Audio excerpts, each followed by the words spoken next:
नमस्कार। बीते दिनों हमने देखा कि उत्तर प्रदेश के उप मुख्यमंत्री ब्रजेश पाठक और समाजवादी पार्टी के बीच डीएनए विवाद हुआ। ट्विटर पर काफी आरोप प्रत्यारोप लगते रहे। अखिलेश यादव की तरफ से भी ट्वीट आया, ब्रजेश पाठक ने भी ट्वीट किए, सीएम योगी भी बीच में उतरे, छोटा सा ट्वीट करके वो चले गए। लेकिन बीजेपी की और सीएम योगी की चुप्पी ब्रजेश पाठक को लेकर जिस तरह से सामने आई, उससे बीजेपी को नुकसान हो सकता है, ऐसी खबरें सामने आ रही है। लेकिन इससे बीजेपी को कितना नुकसान होगा, क्या कुछ हो सकता है, इस पर बात करेंगे। हमारे साथ चंद्रकांत जी मौजूद हैं। चंद्रकांत जी, ब्रजेश पाठक को लेकर, उस पूरे मामले को लेकर जो सीएम योगी की चुप्पी रही है, उससे उनको क्या नुकसान हो सकता है? देखिए, पहली बात तो बतौर पत्रकार हम लोग जब खबरों को देखते हैं, उनका एनालिसिस करते हैं, जो टिप्पणियां हुई दोनों तरफ से जो टिप्पणियां हुई वो कहीं से भी सभ्य समाज में एक्सेप्टेबल नहीं है, पहली बात। दूसरी बात, जो भी टिप्पणियां हो गई उसके बाद आपने देखा कि अखिलेश यादव ने साफ तौर पर यह बात लिखी कि हमने अपने लोगों को मना कर दिया है, समझा दिया है, आगे से ऐसी चीज़ें ना हो। लेकिन फिर भी आपने देखा कि ब्रजेश पाठक की तरफ से बार बार ये बात कही जा रही थी, लिखी जा रही थी, बार बार आप वो अखिलेश यादव को जिक्र कर रहे थे कि ये जो डीएनए का पूरा विवाद है, इसमें आपके लोगों ने ऐसा कहा, उन्होंने ऐसा कहा, तमाम चीज़ें चल रही थी। कई जगह थानों में एफआईआर लिखाई गई, कई जगह पुतले फूके गए, विरोध प्रदर्शन हुए, बहुत कुछ हुआ। भारतीय जनता पार्टी के जो प्रदेश अध्यक्ष हैं उन्होंने भी ट्वीट किया, बहुत से नेताओं ने ट्वीट किया, लेकिन हर आदमी की नज़र ढूंढ रही थी मुख्यमंत्री के ट्वीट को कि मुख्यमंत्री कब इस मसले पर बोलेंगे, क्योंकि ये मसला तो बहुत बड़ा था। आपको याद होगा एक बार सदन में अखिलेश यादव और केशव प्रसाद मौर्य के बीच बहस हो गई थी सड़क निर्माण मैनपुरी सफाई को लेकर। तब मुख्यमंत्री सदन में खड़े हुए थे और उन्होंने विरोध किया था इस बात का। लेकिन जब ब्रजेश पाठक पर हमला हुआ, जब ब्रजेश पाठक निशाने पर लिए गए, तो मुख्यमंत्री को जिस तरीके से आना चाहिए था वो उस तरीके से नहीं आए। अब लोग ये सवाल पूछ रहे हैं कि आखिर ये चुप्पी क्यों है, ये चुप्पी क्यों रखी गई? क्या इसलिए कि ब्रजेश पाठक ब्राह्मण हैं? हालांकि उसके पीछे लोग बहुत से कारण बता रहे हैं, गोरखपुर से लेकर लखनऊ तक के, उन पर मैं नहीं जाना चाहता। लेकिन क्या है इस चुप्पी के पीछे? चलिए, अच्छा, चुप्पी हो गई, अब इसका फायदा नुकसान क्या है, इसको समझने की कोशिश कीजिए। एक बात को अपने जहन में आप भी रखिएगा और मैं चाहता हूं कि दर्शक भी उस बात को रखें कि अखिलेश यादव ने एक बयान दिया था कि हमारे पीडीए में पी का मतलब पंडित जी हैं। और इस उत्तर प्रदेश की राजनीति में पंडितों को लुभाने की, उनको अपने साथ लेने की कोशिशें खूब हुई हैं। ब्राह्मण शंख बजाएगा तो हाथी दिल्ली जाएगा, ये मायावती की पार्टी का नारा था। मायावती की पार्टी ने सोशल इंजीनियरिंग की थी, जिसके दम पर उन्होंने सरकार बनाई। 86 ब्राह्मणों को टिकट दिया था मायावती ने। आप समझ सकती हैं कि ब्राह्मण कितने जरूरी है उस उत्तर प्रदेश में। इसी उत्तर प्रदेश में 2017 से 2022 की सरकार में विधानसभा स्पीकर की कुर्सी पर हृदय नारायण दीक्षित हुआ करते थे, ब्राह्मण थे।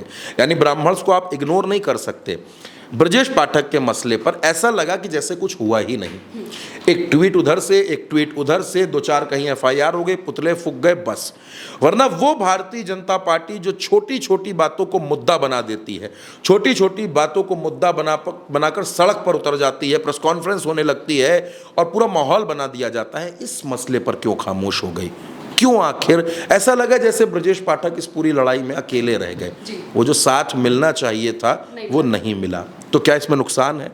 जाहिर सी बात है, अगर उत्तर प्रदेश के ब्राह्मण समाज को ये लगा कि ब्रजेश पाठक को इस मसले पर अकेले छोड़ा गया है, तो ब्राह्मण के पास बहुत से ऑप्शंस हैं।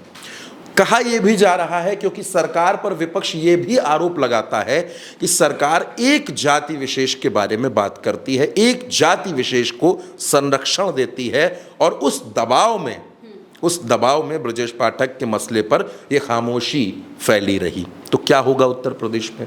देखिए, उत्तर प्रदेश में एक जो आंकड़ा अभी आपके और हमारे पास है, 2011 की जनगणना के मुताबिक ब्राह्मण 11% के आसपास हैं। कोई उसको 12 बताता है, कोई 10% बताता है।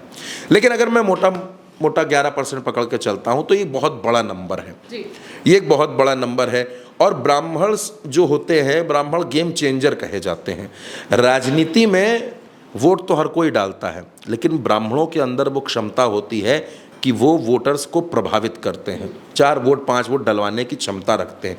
और इसी वजह से, और ये क्षमता सिर्फ ब्राह्मणों के अंदर नहीं है, क्षत्रिय समाज में भी यही क्षमता है।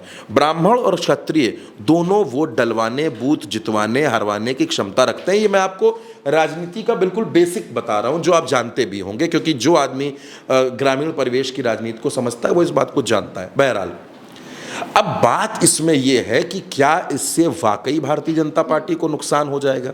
मैंने आपसे बहुत सी चर्चाओं में भारत एक सोच पर हमने और आपने बात की है कि अखिलेश यादव का फोकस लगातार ब्राह्मण है।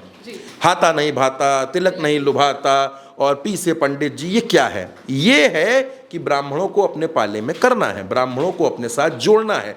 उसके लिए ये पूरी जोर आजमाइश है।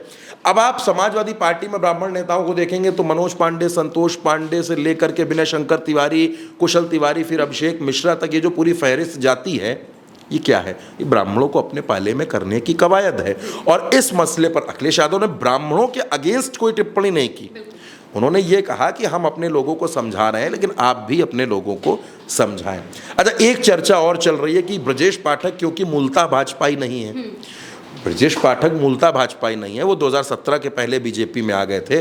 पहले तो वो कांग्रेसी हुआ करते थे।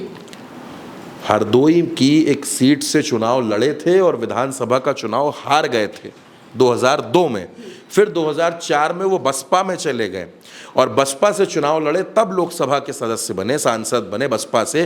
फिर वो राज्यसभा चले गए।